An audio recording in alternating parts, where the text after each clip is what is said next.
Welcome once again. Warm welcome to another day at In Touch, day 19 of Wisdom series. I believe that you're being blessed.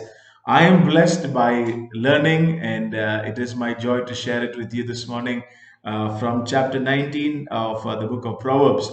Before we do that, can we just close our eyes and pray? Father, we want to thank you for a beautiful day that you have given us, Lord Jesus. Once again, we commit ourselves into your mighty hands. Father, we pray that you will take over, oh Father, that you will reign over our lives, that you will take the glory, God. And as we, Lord, meditate on your word, God, I pray that you will speak to us, that you will continue to, Lord, that the process of shaping us as you continue to do it through your word, we yield to that, Lord Jesus. Give you all the glory and honor today, God. Pray for those who have joined me today. Bless them. And those who are listening to me, may your blessing rest upon them, Lord. In Jesus' mighty name we pray. Amen. Amen. Hallelujah. See, Proverbs is wisdom of God for our lives. It's God's wisdom. See, it is not just a calculated outcome of our experiences of somebody. These are godly wisdom for life. Isn't that beautiful? It's like God's wisdom over. There is no wisdom that can match to God's wisdom. How beautiful it is that you and me can learn the word and learn the wisdom in that and apply that in our lives, and on a daily basis be able to become the wise men of this world. Amen. I pray that as you continue to grow in the word of God, that you and me will become wise men in a broken and messed up world. Amen. Today is another important life lesson from the chapter 19, verse 21. Turn with me to the book of Proverbs, chapter 19 and verse 21. It says, "Many are the plans in a person's heart, but it is the Lord's purpose that prevails. Many are the plans of man, but the purpose of God prevails." Hallelujah. Man's plans and God's purposes, I don't even know how they can even be matched together. They are no match for each other. Plans, that we make. Please understand that in our own knowledge and wisdom, when we make plans for ourselves, please realize that plans are made out of a fallen nature. See, we live in a body that seeks for its own satisfaction. We live in a fleshly nature that is at a continual battle with the Spirit of God on an everyday basis. And that is why that you and me need to have godly wisdom when we make plans for our lives, our aspirations, our desires. End of the day, we know that desires is what brings, it's the foundation for plans, right? Only if we have a desire we will have a plan. And Bible talks about desires, and our desire from this flesh that I live today, I would not trust my desires because they can be from my fleshly nature. And that is why I will have to have a closer attention with godly wisdom into the plans that you and me can be making for our lives. The plans that we make can be an outcome of our fallen nature, but Lord's purposes or the plans of God is definitely a reflection of his glory and power. That is the difference. I'm telling you, that is a difference between heaven and earth, day and night.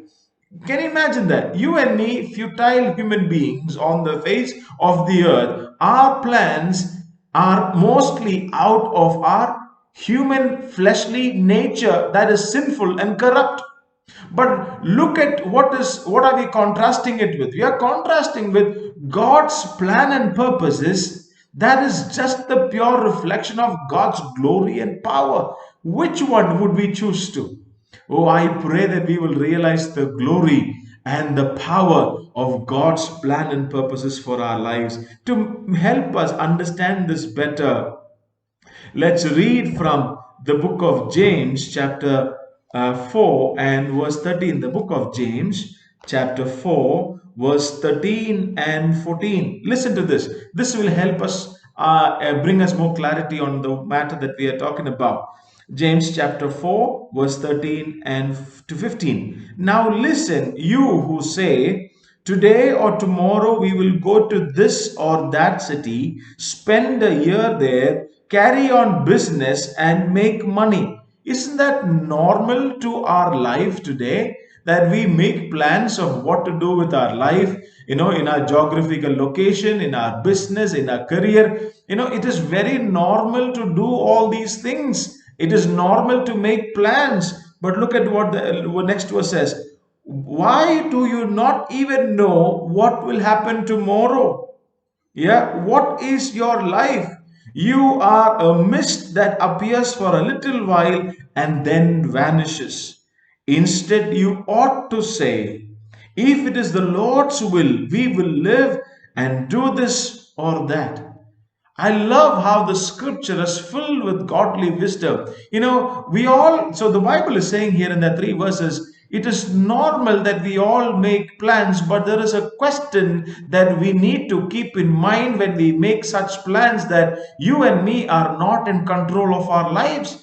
Our lives are so flimsy. See, in the history of mankind, if you and me take you and me, our lives are just like a speck in the spectrum of the whole world unrevealed, that science and technology can know, in the billions and billions of people that are living today, and the multiple billions of people that went by. You and me are a speck of the whole of history. That is how flimsy our life is. And when we talk about that life, are we becoming foolish? Or do we have the wisdom to say that if it is the Lord's will, in another word, that our life revolving around God's purposes for us? Amen. Hallelujah. I'm telling you, if we live to our plans alone, we are allowing our life to become the outcome of chances. Let me put this again. If you and me are living in our plans, in our desires, and our aspirations, that has got nothing to do with God's purposes, what we are doing is we are letting our life be controlled or become an outcome of chances, outcome of luck, or outcome of nature, outcome of our circumstances and situations, outcome of the law and order around us. See, these are the matters that controls the world around today, correct? Nature has a lot of control, and it is becoming more and more evident these days that nature taking over humanity, and we see that. And we see how, a lot of people say, oh, that is my luck here. Oh, that is just the chance, the probability formula for life. Hey, listen, that is how, if you and me do not know how to position our lives in the Lord's purposes for us, but look at the opposite. God's purposes, they are eternal. I mean, you're talking about someone who created the heavens and the earth. We're talking about someone who created you. We're talking about someone who knows you and who knows your tomorrow. We're talking about God who holds our tomorrow. We're talking about a God who is in control of nature and everything around us. And we're talking about His plan and purpose over my life. There is no way I can match them. Amen. Hallelujah. I read this somewhere saying, write your plans in pencil and give the eraser to God. Isn't that interesting? That, make your plans, but allow God to be sovereign over our plans. And that is the way to go. Amen. That is great wisdom of living life. Hallelujah. The more you know God, the more you are able to trust God's purposes. And I'm telling you, sometimes our inability to revolve our life around God's plans and purposes shows our understanding, shows our relationship with the God that we worship. We talk about a great God, we make prayers, we come to church, we do a lot of Christian things, and but that relationship, that personal connection with that God is reflected in our willingness to revolve our life around His plan and purposes for our life. When we don't have that kind of a relationship, when we don't have that kind of a communion with God, we find it extremely difficult to take God's counsel for our lives. When we make life's choices, when we make life decisions, and we make it as simple as from our clothes to wear, to from whom to marry, to which land to settle in, to what to involve my life in, how do I invest my money, how do I invest my time, all these are part of the plans and purposes that we have. And we will find it extremely difficult to let that be governed by the counsel of the Lord if we don't have that kind of a relationship with God. I pray today that we will begin with introspecting that. How much do I know this God? How much do I trust this God that I'm willing to position my life in His will for me? Amen. Hallelujah. And the joyful factor is, it is joyful and risky at the same time. The reason why I'm telling you this is because God has given us the freedom to do that. He is not like the taskmaster who is choking us to life to make us bend to his plans. He's given us a choice. He's given us a choice to say, Joji, would you want to do this? Because my plans for you are great. That's what we read in the book of Jeremiah. I have plans for you, plans to prosper you and not to harm you, with a great future and hope. That is God's plan. But He has given me the choice whether I need to position accordingly. And that is why we need to realize God's wisdom in saying that many are man's plans, but God's purposes prevail. Hallelujah. Amen. I pray that we will be willing to say a big yes to His plans over my life. Hallelujah. And they always remain. You talk about Moses, you talk about David, they all talk about how God's plans are perfect. They talk about how they are faithful and how they are everlasting.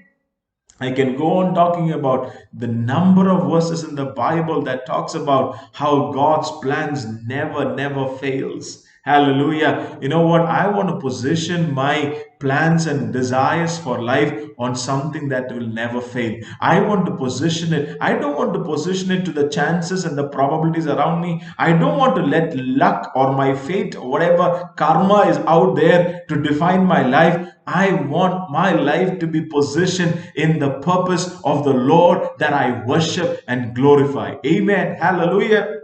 And I told you about my choice. But again, I also want to talk about another side to the whole matter. See, Jesus did not die on the cross and pay the price for you and me by His own shed blood and body on the cross and redeem us just to let us go by. Please realize that. When Jesus died on the cross, and when He was willing to pay the price to redeem me from sinfulness and from the bondage of the enemy, He did not do that with a purpose. See, the gospel did not reach me without a purpose. The love of Jesus did not take over me without purpose. He did not do miracles and He did not make way. He did not provide. All of this He's done for me in the past. He's provided for me. He's protected me. He's guarded me from death many number of times. He's protected me spiritually. All of this is because there is a plan of God in my life. And so it is with you. Today you are listening to me because you've been sustained by God. Hallelujah. When thousands and thousands of people are dying around us for various reasons, you are still alive and well because you are part of God's plan. There is a divine purpose of God upon your lives, and that is why it is important to align our plans with the purposes of God. That is the way. See, I'm going on to talk about how do we make plans. It is important to make plans. We need to make plans for life.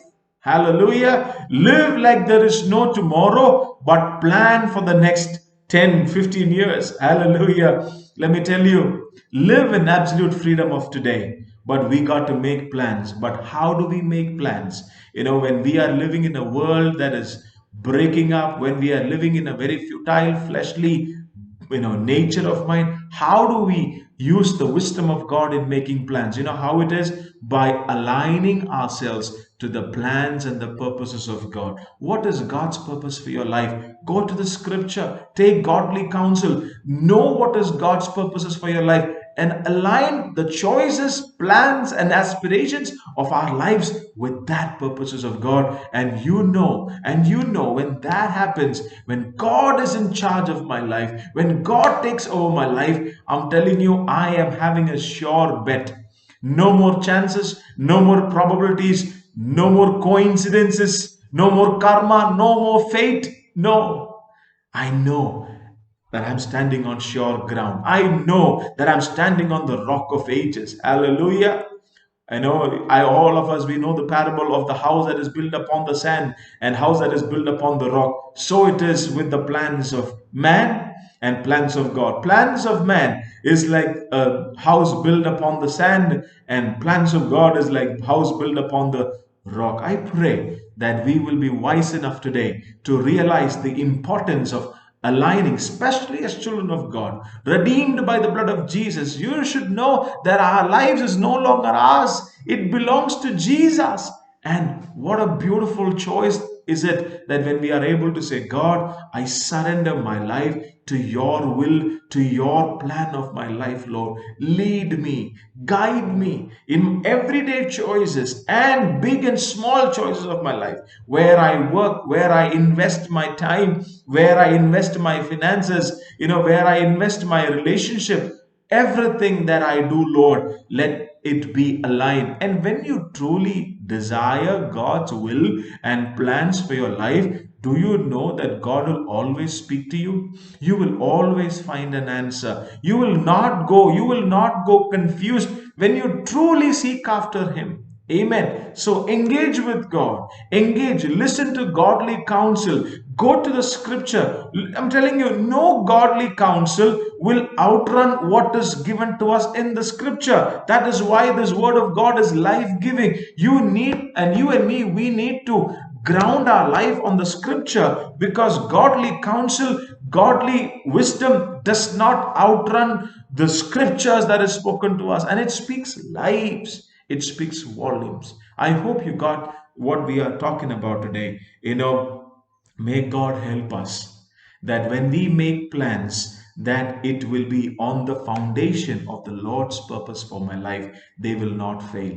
Amen. When it is important to make plans, and when you plan it in alignment with the Lord's purpose. And when the Lord says no, it is a no. When the Lord says yes, praise God. Hallelujah.